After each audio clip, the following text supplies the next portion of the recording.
In the last lecture, we spent quite some time distinguishing between how the atmosphere absorbs solar radiation when compared to how it absorbs radiation emitted by the earth or how it emits radiation. To clarify it again, at the top I have given an expression for the absorptivity of the atmosphere to solar radiation, and you can take the spectral emissivity, but you have to weight it with the intensity of radiation coming from the sun, that is the emissive power of the black body at sun's temperature, assuming that sun is a black body, which is not a bad approximation. And this integration is done between 0.4 to 4 micron, because that is the region where sun emits radiation. When you want to calculate the total emissivity of the atmosphere, you take the same spectral emissivity, but you weight it with the black body emissive power at the temperature of the atmosphere. Since the atmospheric temperature is very different from that of the sun, the wavelength range it will cover is 4 micron to 100 micron. So, although epsilon lambda is same in both these equations, the absorptivity calculated here and the emissivity calculated here will be very different. Typically, this will be around 0.2 or 20%, this will be around 0.95 or 95%.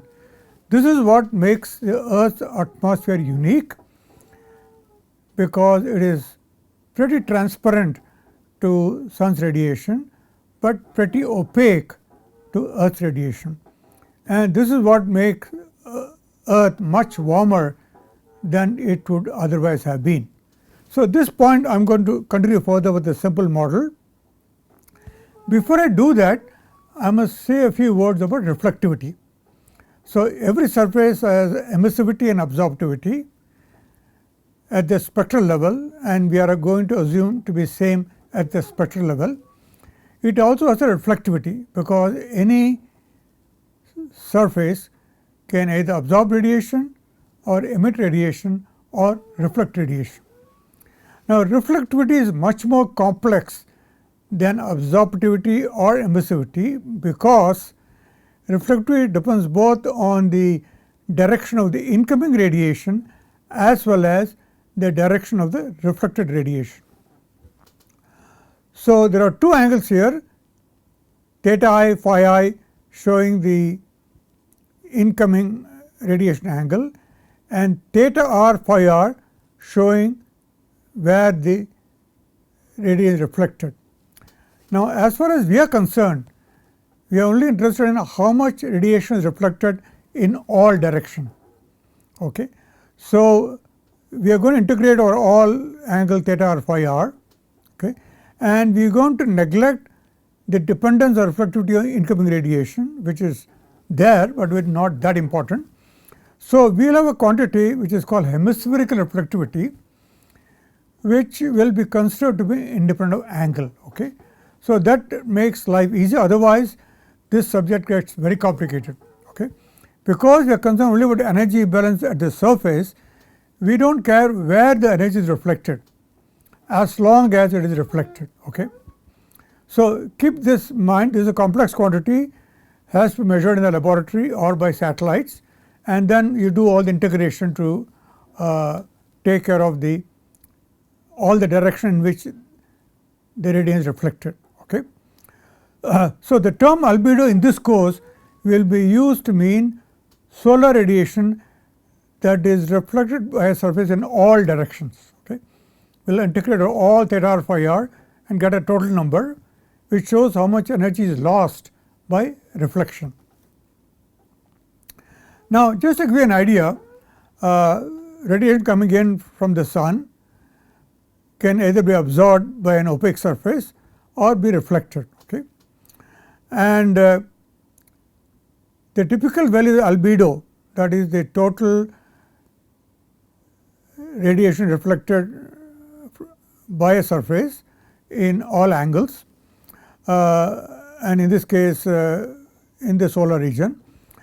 For snow, the reflectivity is 75, 80, 90% depending on its fresh snow or old snow. When you look at sand, it is more like 30%. If you look like forest, which is dark, it is more like 15%. Ocean, which is much darker than forest, is more like 10%. So, you can see that the albedo of various surfaces that we encounter in climate science is very different. But when you look at the overall energy budget of the entire earth, of course, we have to take care of all the surfaces: snow covered, ice covered, vegetation, bare land, agricultural land, ocean, all of them we have to take care of and give a total value. Now, here is another way to look at the same value, how the albedo varies from that of water, which is very low, 10%, then forest, then sand, this is old snow or ice, then cloud, which is very important for Earth's mean temperature, and fresh snow, which has very high reflectivity. Okay. All this is in the solar radiation region. Now, let us look at albedo values for various urban surfaces, so that you get an idea. Trees already pointed out 0.1 to 0.8. In urban areas, a lot of roads which are tarred, that is asphalt, they have very low reflectivity. That is why they absorb a lot of solar radiation, and that is why urban areas are very hot. Okay. Now, the roof of a building can have a low albedo if it is red or brown tile, or if it is covered with tar or gravel, it also has very low albedo. But if you use white paint, it will go up. So, today when people are concerned with urban heat island, they recommend that all the roofs should be painted white to reduce the absorption of solar radiation. Okay. This is a now movement which is carrying a lot of coverage. Now, let us look at how these albedos vary with wavelength. We have to worry about that. Desert albedos are quite high in the visible, and as you go to near infrared, they start increasing. Okay. Vegetation is very complex. Vegetation has a fairly low reflectivity in the albedo in the region below 0.7 micron, slightly increases in the visible and is quite high in the region beyond 0.7 micron. Ocean, on the other hand, has very low reflectivity. Okay. Now, again I am comparing with another source showing how fresh snow, although it has a high albedo in the region below 1.5 micron, has an extremely low albedo beyond 1.5 in the near infrared, which is opposite to the desert. Desert albedo increases with wavelength. Vegetation has a complex variation depending on the kind of leaves and kind of vegetation they have. Clouds come in a variety of form, we will discuss that later in the course, but typically they have a high reflectivity in the visible and low in the infrared. Now, to highlight the important difference between ice and snow, which has a huge impact on Earth's climate, snow and ice on water, that is sea ice, they reflect 90% of the incoming radiation, while water without snow and ice cover is only 6%. So, when you convert an area with snow and ice to open ocean, you are changing the reflectivity by 84%. Okay. So, you must remember that as sea ice melts and is melting rapidly, as you saw in the first lecture, that area starts absorbing about 10 times more solar radiation. This has a huge impact on Earth's climate, which we will discuss further in this course. Now, for you to remember this well, I have a very nice picture of a major ice sheet and open ocean. See the difference in reflectivity between iceberg and the ocean. Iceberg reflects most of the radiation while ocean hardly reflects. So, when ice is melting in the northern and southern polar regions, large areas of the earth which were reflecting a lot of radiation are currently absorbing a lot more radiation. Okay? And this has huge impact as more and more ice melts in the polar region, more and more radiation is absorbed from the sun and Earth's warming gets accelerated.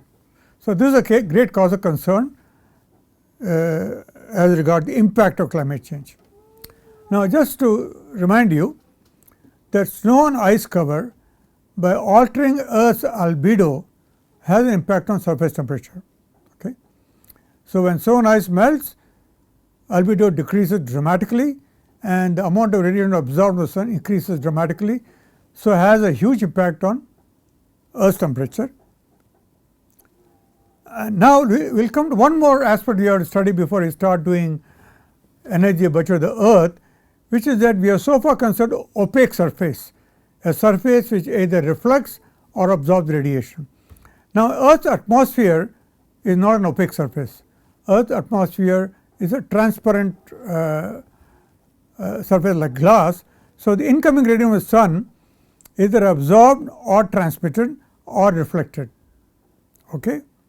So, we have to know the relation between reflected, transmitted and absorbed radiation.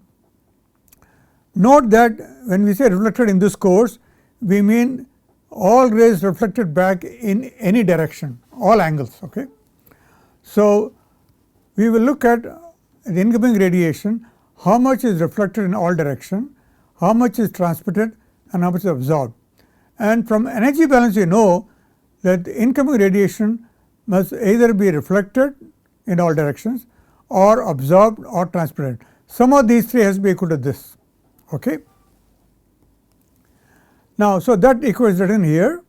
Incoming radiation at a given angle is equal to radiation absorbed, radiation reflected, radiation transmitted. This is at any wavelength. And so, if you divide by the incoming radiation, we have three quantities: the directional spectral absorptivity, directional spectral reflectivity, directional spectral transmittivity. Okay? And they are defined by just these ratios. And the sum is equal to 1 by energy balance. So, note that if the atmosphere is opaque, then the transmitted term goes to 0. You have a simple equation relating absorptivity and reflectivity, and if you use Kirchhoff's law, which is the directional spectral absorptivity is equal to directional spectral emissivity, then you have a simple relation between emissivity and reflectivity. This is very important because in the laboratory we normally get emissivity from reflectivity. This is easy to measure. In the lab, any surface you can subject it to incoming radiation and measure the reflected radiation, and based on that you can calculate emissivity and also absorptivity. And so, this is a standard practice. So, this equation is very important. Now, when we are dealing with reflectivity by the Earth atmosphere system, we have to take care of reflection by the surface, reflection by the atmospheric molecules, reflection by particles in the atmosphere called aerosols, and also reflection by clouds. All of them are to be combined. And this is measured by satellite. When a satellite is hovering over the Earth, it measures the reflectivity by all surfaces: clouds, atmosphere, particles, surface. So, that quantity is called planetary albedo. Albedo of the entire planet, which is composed of many surfaces: clouds, atmosphere and surface. Okay? And that is a complicated function of all these individual cases. So, I have shown a little picture here showing how the incoming radiation, which is S by 4, we know that, and it comes in and is partly transmitted to the surface. Okay. If it is not transmitted, it is reflected in the first round. Now, once it reaches the surface of the Earth, it is reflected by the surface. Okay. and that reflected radiation is transmitted through the atmosphere and can go to space, this part. Okay. If it is not transmitted, it can be reflected again by the atmosphere, this one, and this can be again transmitted, okay, and it can go out of the atmosphere. So, again I will repeat this, it is very complicated. Incoming radiation is transmitted, it is reflected and again transmitted to the atmosphere, or reflected by the atmosphere and by the surface and again transmitted. Now, this is just not the first reflection, you can do it many times. This process goes on in an infinite series. First reflection, second reflection, third reflection, nth reflection. Okay. So, you are writing infinite series here. The first reflection, after it is reflected once and transferred to the space, this is second time, then you can have third time, fourth time, fifth time, you can add infinite series, and if you remember your high school maths, you can sum this infinite series becomes 1 by rho s minus rho a. Okay. So, this is contribution from reflection both by the surface and by the atmosphere. Okay. And if these two are 0, of course, this term drops out and you have only the first two terms. Okay. So, this is the contribution of multiple reflection. If it is not there, then we have only the first two terms. So, please go through this carefully, understand this way of adding contribution from multiple reflection, which we have to do because we have many surfaces and a photon coming in can be reflected in the first round or the second round or third round due to interaction with the earth's surface, clouds and the atmosphere. Okay. So, the final expression for the planetary albedo rho depends on the atmospheric reflectivity, the surface reflectivity, atmospheric transmittance and the impact of multiple reflections. Okay. So, go through this carefully and make sure that you understand how we arrive at planetary albedo from surface reflection, atmospheric reflection and atmospheric transmittance. Okay. If you understood this, you can also do a similar calculation for absorptivity of solar radiation. It can be absorbed in the first round, can be absorbed after reflection by the surface and multiple reflections. Same logic, but now for absorption. So, you can construct this time series very similar to what you have done here. Okay. So, this will be given as an assignment to you to do it, so that you understand what was done here and how it can be repeated here. So, both the total atmospheric absorption of solar radiation and total atmospheric reflection of incoming radiation consists of terms which contain atmosphere, surface reflection and atmospheric reflection. So, this when we do the overall earth balance, we will look at only rho and a, we will not talk about individual terms. I want to remind you that if you go back look at various textbooks on climate science and radiation, they may treat it differently. So, be careful, find out are they talking about rho or rho a or rho s. Okay. Be very careful because each textbook treats the subject a little differently and we only treat the planetary contributions a and rho. We will not look at individual values, we will assume that you will get those individual values and calculate these quantities. Okay. Now, this quantity rho is measured by satellite, so I will go and use it directly without worrying about how it came. But if you are running a climate model, you have to feed in these values. Okay. So, keep that in mind that the surface contribution has to be added to get the planetary contribution. Okay. Same thing for absorption. So, it is a complicated way of doing it, but we will keep it simple. We will assume these two quantities are known. Rho is known from satellite and A is known from calculation done by models.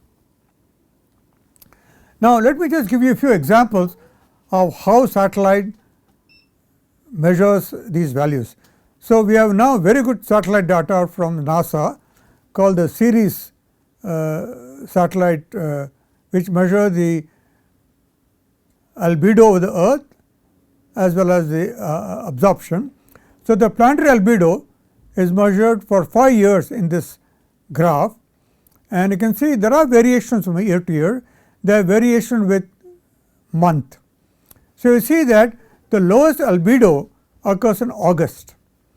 This is because in August most of the snow in the northern hemisphere has melted due to summer heating, and as the northern hemisphere goes to the winter, the snow cover increases and the highest albedo occurs during December month. Okay? And there are some minor variations here due to changes in clouds, which are more complex.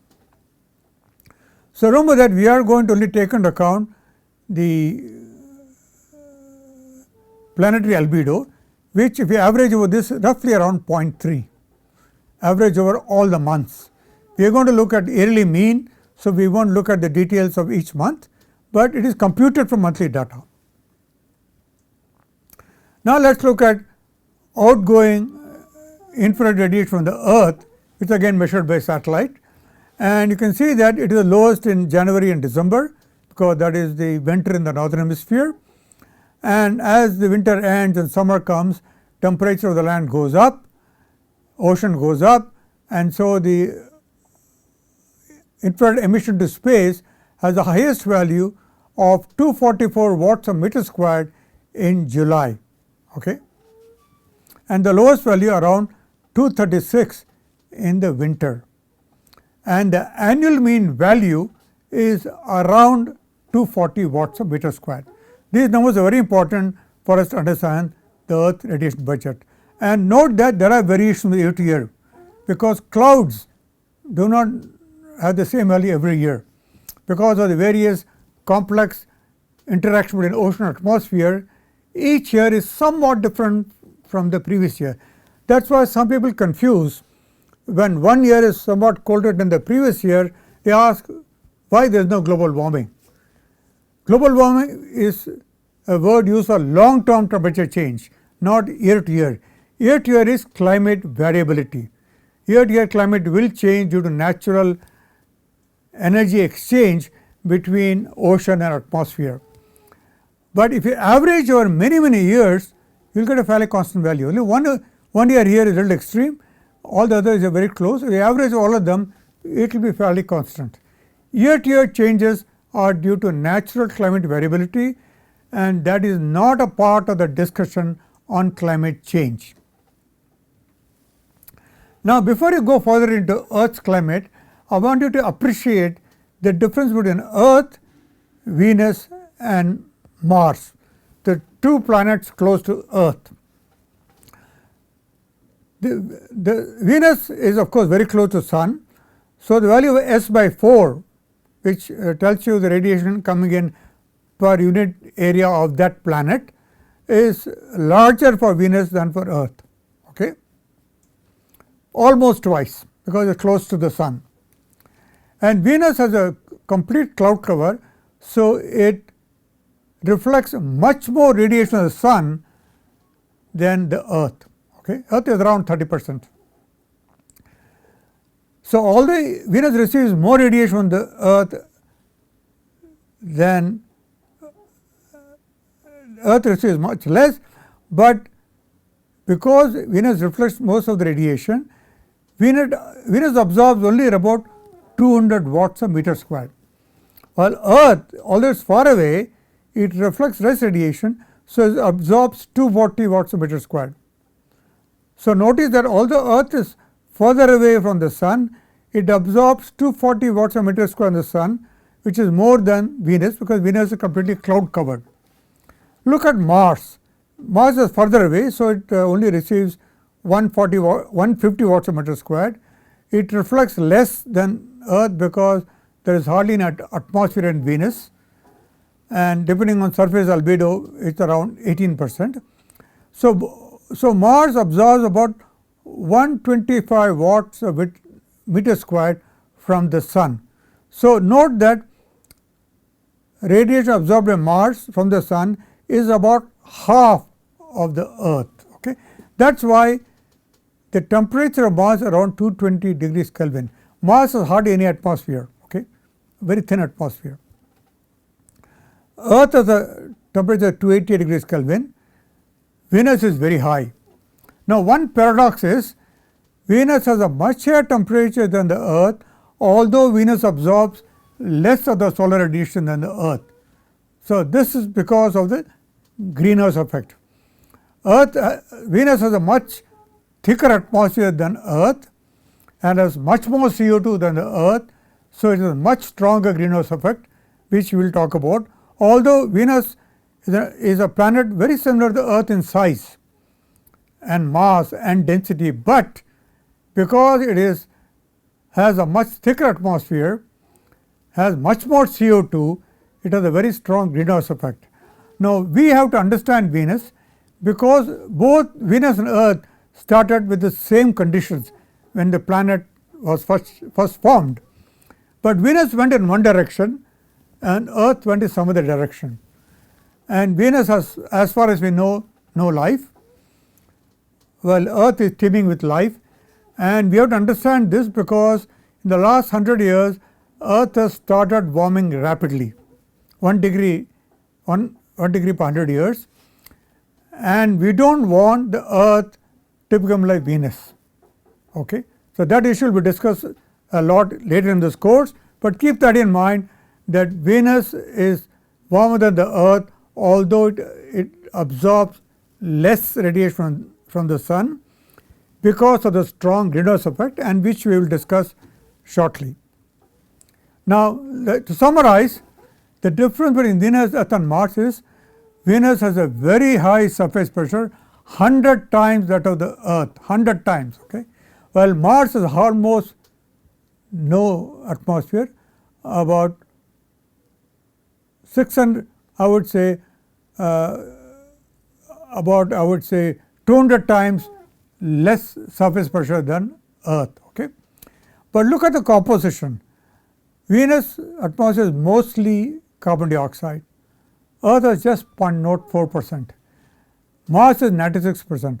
Although Mars contains a lot of carbon dioxide, the greenhouse effect is not large because the surface pressure is very low. The amount of carbon dioxide is very small. Okay? So the greenhouse effect in Mars is less because Mars does not contain much atmosphere. And Venus has a very strong greenhouse effect because there is 100 times more atmosphere. And Earth is unique because 78% of Earth is nitrogen, 21% is oxygen. Both of them neither absorb the Sun's radiation nor absorb the Earth's radiation. They are totally transparent. They do not play much role in controlling the Earth climate compared to a minor gas like carbon dioxide. This is something which many people do not understand, and that is why do not understand why the human impact on the composition of the Earth's atmosphere has such a huge impact on Earth's climate.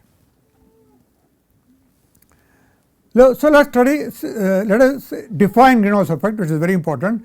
It is defined as radiation emitted by a planet's surface to space, which is measured by satellite, to what is emitted by the surface. This difference is the greenhouse effect.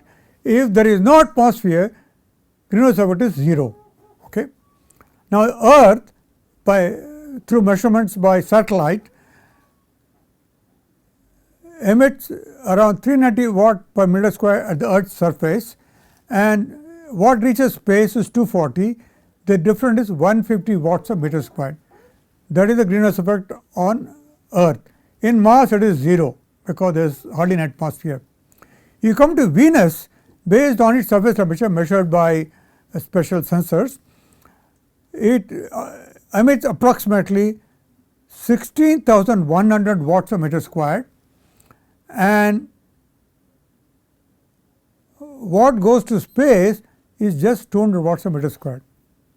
measured by satellite. The difference is 15,900 watts per meter squared. Okay?